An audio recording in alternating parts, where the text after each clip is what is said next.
اعوذ باللہ من الشیطان الرجیم بسم اللہ الرحمن الرحیم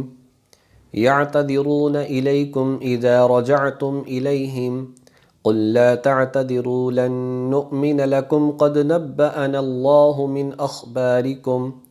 وسيرى الله عملكم ورسوله ثم تردون إلى عالم الغيب والشهادة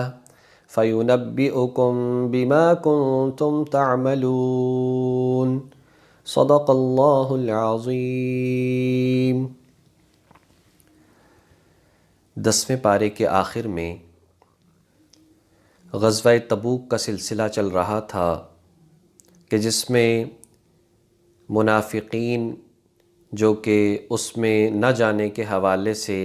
طرح طرح کے بہانے بنا رہے تھے اور اس عظیم اور آخری غزوہ میں شریک نہ ہو سکے، 11ویں پارے میں اللہ تبارک و تعالیٰ نے اسی سلسلے کو آگے بڑھاتے ہوئے فرمایا کہ نبی پاک صلی اللہ علیہ وسلم جب واپس تشریف لا رہے تھے اس غزوہ سے تو یہ لوگ حضور علیہ السلام کے پاس حاضر ہوتے اور بتا رہے تھے کہ ہمیں یہ مسئلہ تھا جس کی وجہ سے ہم نہیں جا سکے، اور طرح طرح کی قسمیں، بڑی بڑی قسمیں اٹھا رہے تھے کہ اس وجہ سے ہم نہیں جا سکے۔ نبی پاک صلی اللہ علیہ وسلم کو اللہ رب العزت نے پہلے ہی بتا دیا تھا یہ لوگ آپ کے پاس آئیں گے، قسمیں اٹھائیں گے، آپ کو یقین دلانے کی کوشش کریں گے، لیکن حقیقت حال یہ ہے حضور علیہ السلام معلوم ہونے کے باوجود آپ نے انہیں جھٹلایا نہیں، لیکن ان کی اصلیت سب پر عیاں ہو گئی۔ اس کے مقابلے میں اللہ رب العزت نے مخلصین کا ذکر فرمایا کہ جو مخلصین تھے وہ صحابہ کرام، اسلام سے سچی محبت رکھنے والے، اللہ کے نبی سے سچی محبت رکھنے والے، یہ لوگ نکل کھڑے ہوئے، اور چند وہ صحابہ کرام جو تھے تو مخلص لیکن ان سے غلطی ہوئی اور وہ نہ جا سکے، تو انہوں نے نہ تو جھوٹی قسمیں اٹھائیں، نہ اپنے آپ کو سچا ثابت کرنے کی کوشش کی، بلکہ حضور علیہ السلام جب تشریف لائے تو انہوں نے اپنی خطا کا، غلطی کا اعتراف کیا، تو اللہ رب العزت نے اس اعتراف کی وجہ سے انہیں مخلص قرار دیا۔ معلوم ہوا انسان کو اگر غلطی ہو جائے تو اسے جھوٹ بول بول کر سچا ثابت نہیں کرنا چاہیے، بلکہ خطا کا، غلطی کا اعتراف کرنا چاہیے، اسی میں انسان کی عظمت ہے۔ آیت نمبر 107 کے اندر فرمایا وَالَّذِينَ اتَّخَذُوا مَسْجِدًا ضِرَارًا، کہ جو کافر ہیں، جو منافقین ہیں، یہ اسلام کو نقصان پہنچانے کے لیے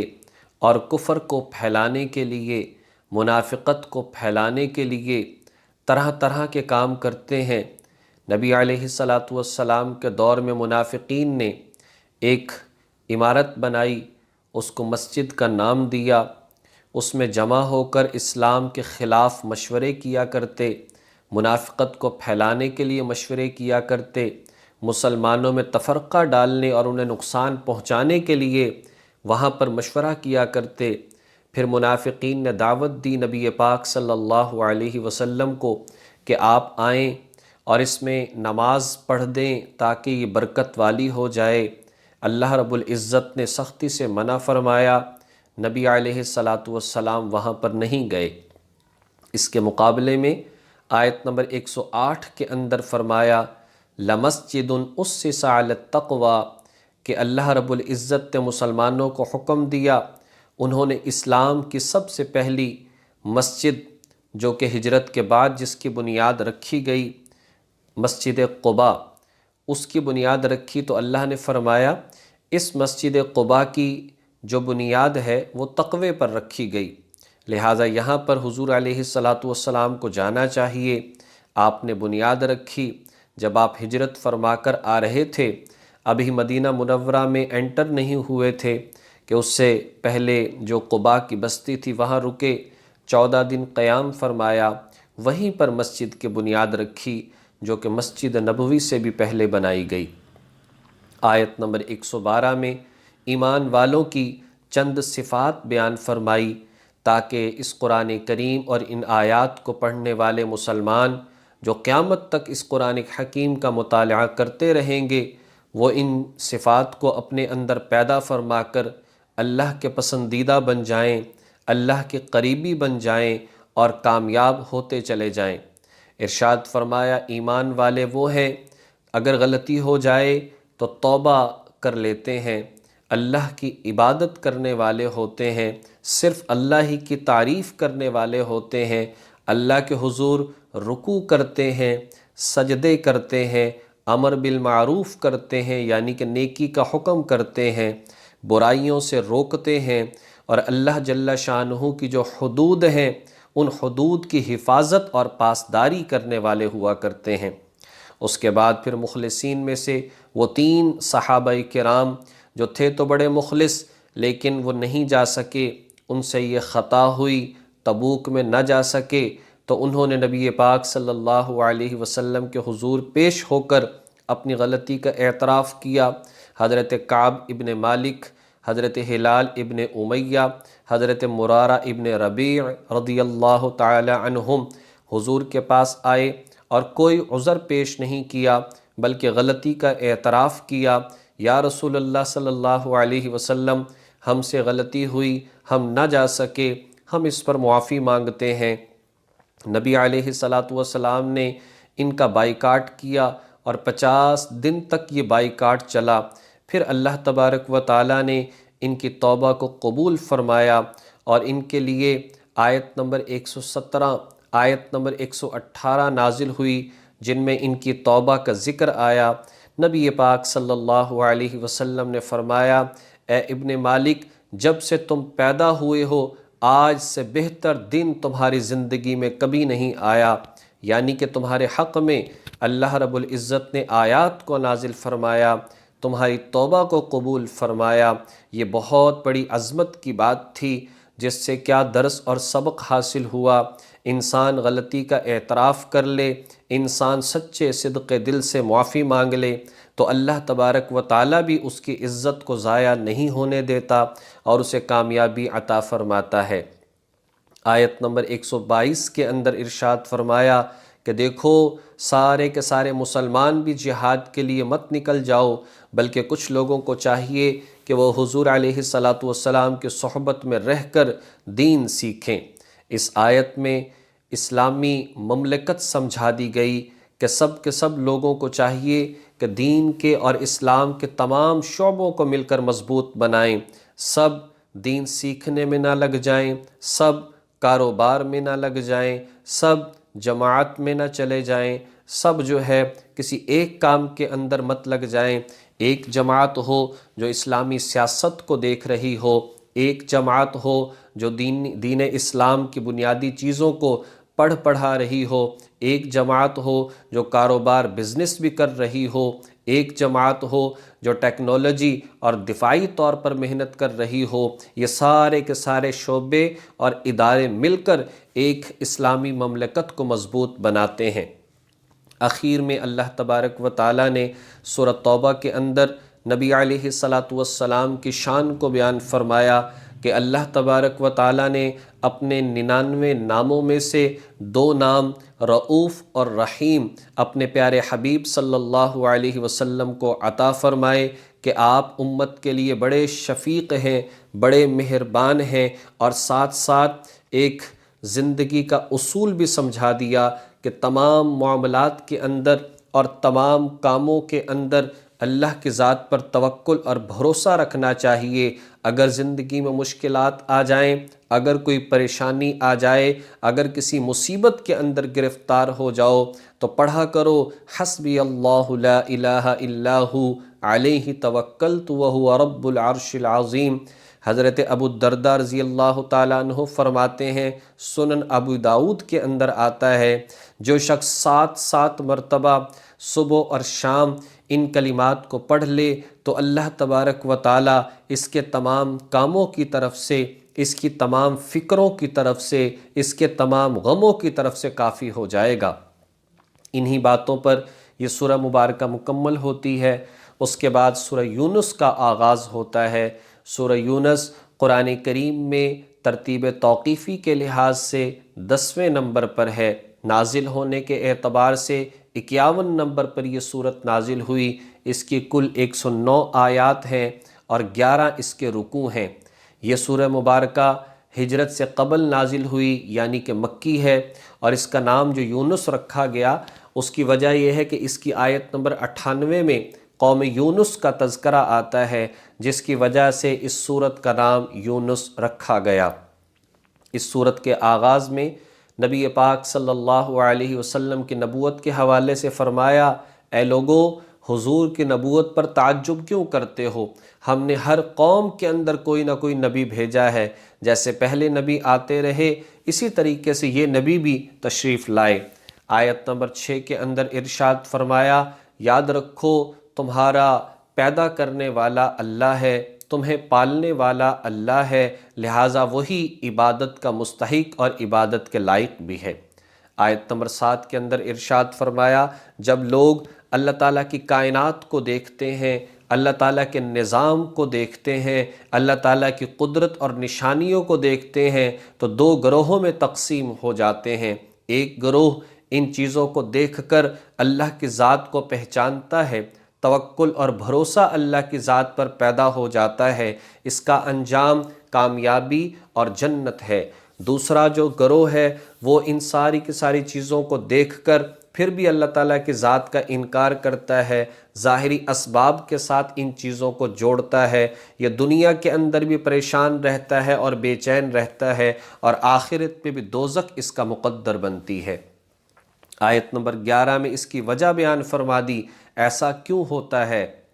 انسان کیوں غلط راستے پر چلتا ہے؟ انسان کیوں 2 گروہوں کے اندر تقسیم ہو جاتا ہے؟ تو ارشاد فرمایا اس کی وجہ یہ ہے کہ انسان اس لیے ان باتوں کو جھٹلاتا اور قرآن کریم اور نبی ان باتوں کا انکار کرتا ہے۔ انسان جلد باز ہے، ان باتوں کو سن کر فوراً نتیجہ حاصل کرنا چاہتا ہے، لہٰذا اس لیے جب دعائیں کرتا ہے تو وہ بھی یہی کہ فوراً میری دعائیں قبول ہو جائیں، تو اس بنیاد پر انسان پریشانی کا شکار ہو جاتا ہے۔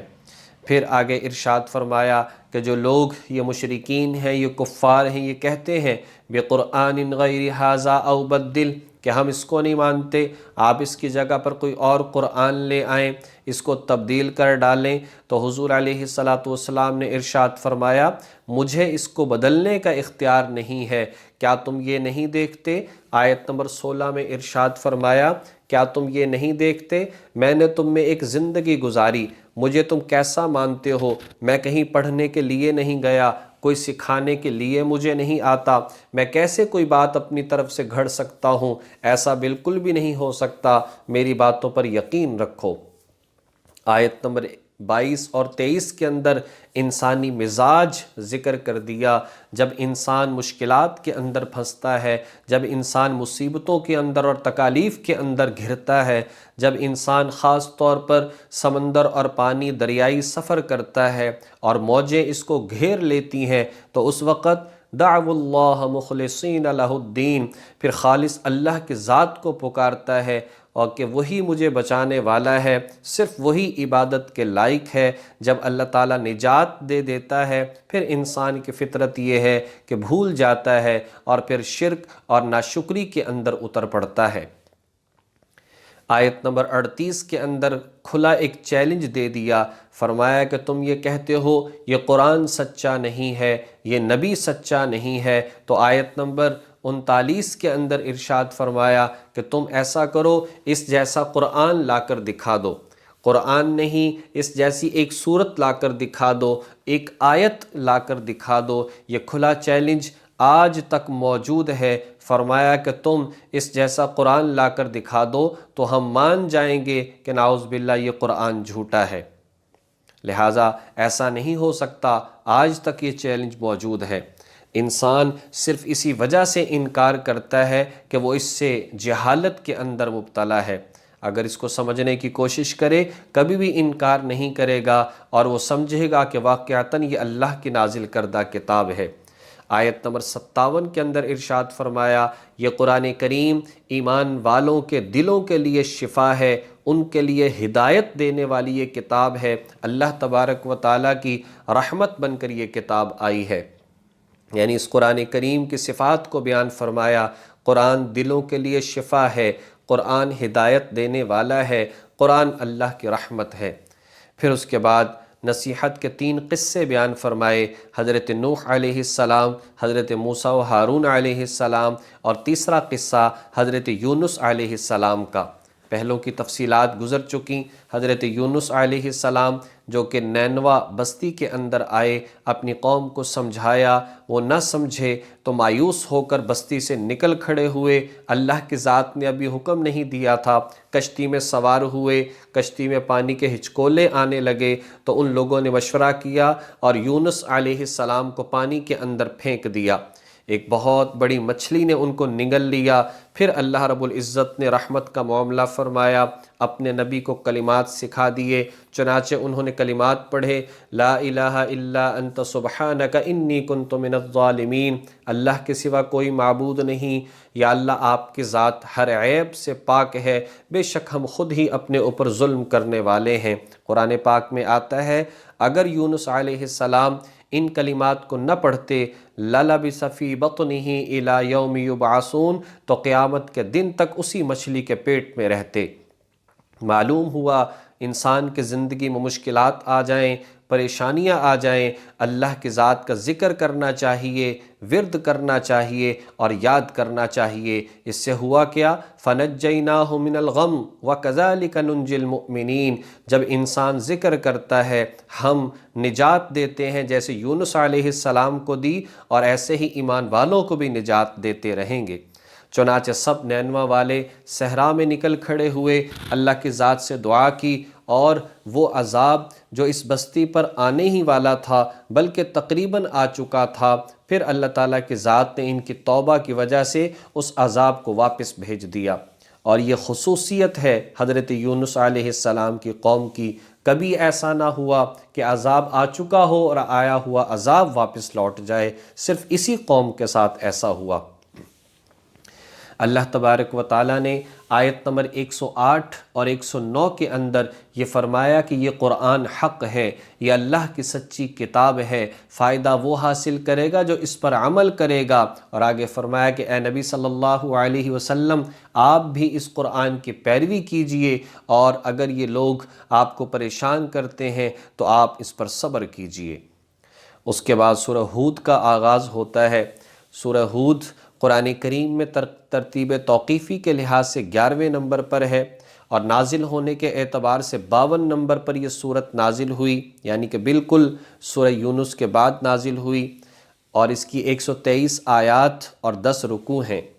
یہ سورہ مبارکہ بھی ہجرت سے قبل نازل ہوئی، اور اس سورت مبارک جو ہے اس کی آیت نمبر 50 سے 60 تک قوم عاد کا تذکرہ ہے، جن کی طرف اللہ نے حضرت ہود علیہ السلام کو نبی بنا کر بھیجا تھا، اس لیے اس سورت کا نام سورۃ الہود ہے۔ اس کی صرف پہلی 5 آیتیں 11ویں پارے میں ہیں، بقیہ سورت ساری 12ویں پارے میں موجود ہے۔ شروع ہی کے اندر قرآن کریم کی عظمت اور حقانیت کو بیان فرمایا۔ یہ قرآن ایسا ہے، اس کے معانی، اس کے الفاظ سب کے سب محکم